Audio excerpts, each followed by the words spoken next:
প্রতি বছর ভারতে শুধু বাংলাদেশ থেকে চিকিৎসার জন্য যাওয়ার রোগীরা যত টাকা ব্যয় করেন, সেখানকার হাসপাতালগুলোতে সেই অঙ্ক দেখলে রীতিমতো মাথায় হাত পড়বে যে কারো।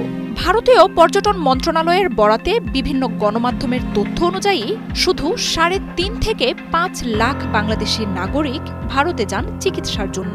এই বাবদ ভারতীয় হাসপাতালগুলোকে তারা বছরে প্রদান করেন $৫০০ মিলিয়ন, বাংলাদেশি টাকার হিসাবে যা প্রায় ৬,০০০ কোটি টাকা। এই টাকা দিয়ে বাংলাদেশেই বিশ্বমানের হাসপাতাল তৈরি সম্ভব। ভারতীয় ওষুধ কোম্পানিগুলোর আয়ের বড় অংশও আসে বাংলাদেশের মাধ্যমে। ভারতে চিকিৎসা নিতে যাওয়া দেশগুলোর নাগরিকদের মধ্যে বাংলাদেশ সবার শীর্ষে। চিকিৎসা নিতে প্রতি বছর যত মানুষ ভারত যান তার প্রায় ৬০% বাংলাদেশি। চলতি বছর রাজনৈতিক উত্তেজনায় এই হিসেব এরই মধ্যে ১০ থেকে ১৫% নেমে এসেছে। Double million offer, Walton fridge কিনে পেতে পারেন ২০ লক্ষ টাকা, রয়েছে কোটি কোটি টাকার নিশ্চিত উপহার। বাংলাদেশিদের কেন্দ্র করে গড়ে ওঠা হাসপাতাল ব্যবসা বড় ধসের শঙ্কায় রয়েছে। বাংলাদেশিদের উপর নির্ভর করে চিকিৎসা ভিত্তিক পর্যটনে বিশ্বের শীর্ষ ১০ দেশের তালিকাতেও উঠে এসেছিল ভারত। দেশটিতে আফ্রিকা, মধ্যপ্রাচ্য বা দক্ষিণ এশিয়ার পাকিস্তান, শ্রীলঙ্কা থেকে চিকিৎসা নিতে এলেও তা বাংলাদেশিদের তুলনায় একেবারেই নগণ্য। বাংলাদেশের সংখ্যালঘু নির্যাতন নিয়ে কয়েক সপ্তাহ ধরেই বিক্ষোভ হচ্ছে ভারতের বিভিন্ন রাজ্যে।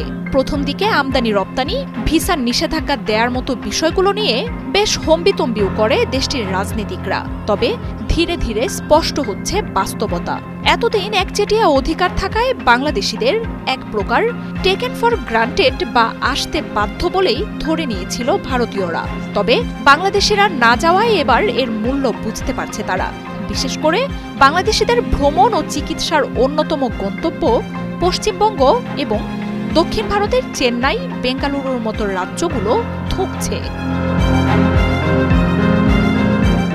ভারতীয় গণমাধ্যম Telegraph, Hindustan Times, Times of ইন্ডিয়ার মতো গণমাধ্যমগুলো বাংলাদেশি না যাওয়ায় দেশের পর্যটন খাতের দুর্দশার ভয়াবহ চিত্র তুলে ধরছে। তারা বলছে, বাংলাদেশিরা না যাওয়ায় পশ্চিমবঙ্গ, বিশেষ করে কলকাতার Free School Street, Marquis Street, Lindsay Street, Collin Lane সহ মধ্যাঞ্চল বড় ধাক্কা খেয়েছে।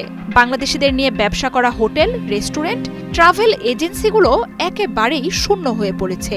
এতে অসহায় হয়ে পড়েছে স্থানীয় ১৫,০০০ পরিবার।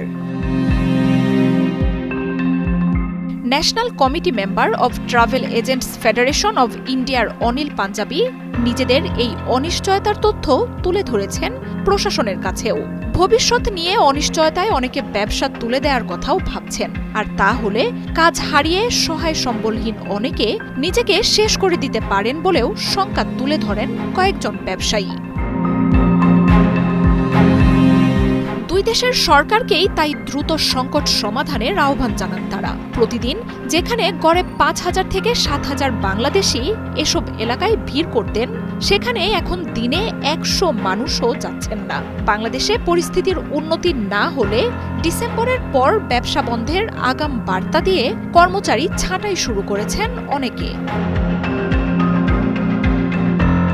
২০২৩ সালে প্রায় ১ কোটি পর্যটক ভারত ভ্রমণ করে।